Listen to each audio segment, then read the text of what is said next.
Good evening, I'm Jeff Russo. People impacted by years of smoke spewing from Tonawanda Coke now have the chance to make their neighborhoods a cleaner and safer place to live. This is all part of a $12 million settlement with Tonawanda Coke.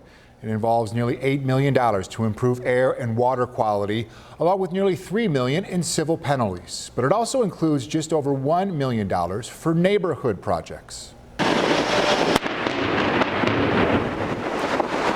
Now, for many people, the nightmare of Tonawanda Coke ended this past June when the industrial complex came crashing down in dramatic fashion. People who live in the Tonawandas, Kenmore, Grand Island, and Buffalo's Riverside neighborhood will now have a say in what comes next. Senior reporter Eileen Buckley has more on 25 proposed projects on this special ballot, each with a specific environmental goal. Projects will get funded based on the community's input. After years of contamination pouring out from Tonawanda Coke, there is now a chance to restore some of the environment in surrounding neighborhoods. And this time, residents will have a voice. If you live in the town of Tonawanda, city of Tonawanda, North Tonawanda, village of Kenmore, Grand Island, or Buffalo's Riverside neighborhood, you can cast ballots to fund various projects. We have community gardens, we have parks improvements, we have tree planting, we have environmental education, we have stormwater management, we have recycling. The Community Foundation's Cara Metelliano says ballots are available at branch libraries in those communities or online at TonawandaFund.org.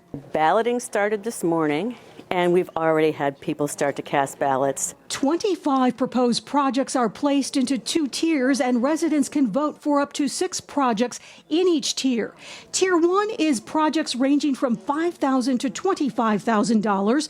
Tier 2, projects that would cost $25,000 to $250,000. I like that there's like a wide range of different changes that people would like to make, and I don't know, I think there's good choices for the community. Kenmore resident Nicole Birmingham will be casting her ballot. I think people have been waiting for something positive to come out of this. Tonawanda Coke caused harmful effects to the soil, and that stretches into an area known as Old Town and Buffalo's Riverside section.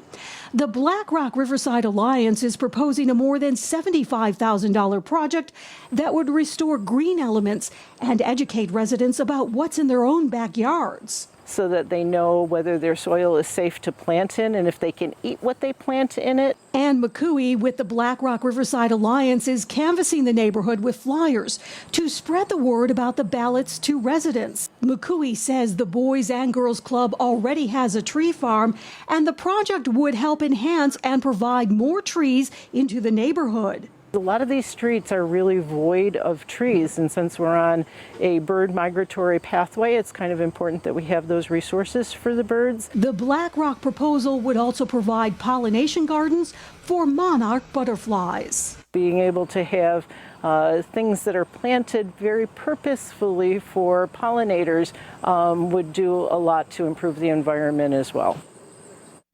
And Eileen joins us live tonight. Eileen, when does the balloting here end, and who's going to make the final decision on all of this? Well, Jeff, project balloting will continue until September 26th.